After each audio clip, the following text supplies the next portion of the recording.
Quran-ı Kərimi anlamaqdan, başa düşməkdən, ondan istifadə etməkdən ötəri mütləq biz Əhl-i Beytə müraciət eləməliyik. Bir neçə ayə mənim zehnimə gəlir. Misal biri budur.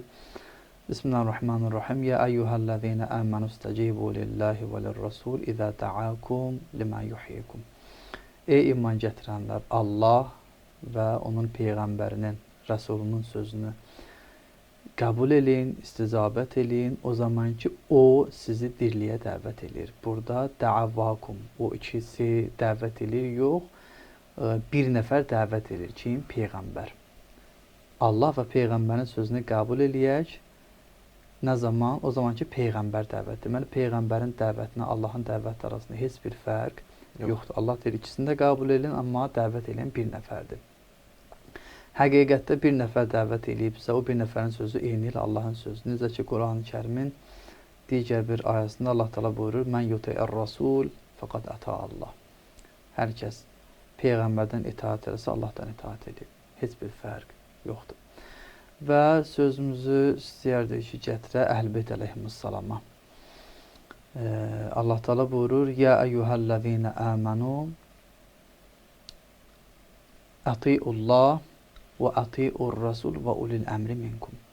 Ey iman gətirənlər, Allaha itaat edin və rəsuluna itaat edin və sizlərdən olan əmr sahiblərinə də.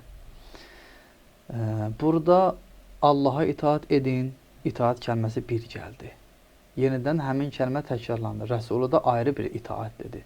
Halbuki itaat kəlməsində belə baxanda ehtiyac yox idi. Çünki yəni bu cəhətdən götürsək ki, Peyğəmbərə itaat, eyni Allaha itaatdir. Deməli, Peyğəmbərə xüsusi bir itaat var. Allah ona xüsusi işarə eləmək istəyir ki, buna da diqqət eləyin.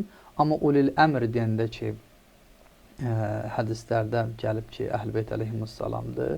Onlar Allahın və Peyğəmbərin itaəti qədər, itaəti vacib olan şəxslər idi. Onlar naqis bir hökm deyə bilməzdilər, səhv bir söz deyə bilmə. Allah yəni bunlardan tərif eləyir. Allah bunları tərif eləyir ki, yəni bunlar səhv eləməzlər. Çünki valideynə itaat deyəndə, deyir, əgər şirkə dəvət eləsələr, itaat eləməyin.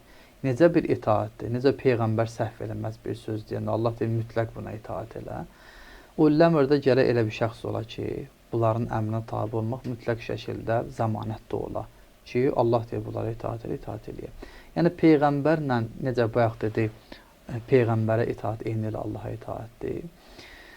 Əhl-i Beyt əleyhissalama itaatdir, eyni ilə Peyğəmbərə itaatdir. Nəticə, Əhl-i Beytə tabi olmaq, Allaha tabi olmaqdır.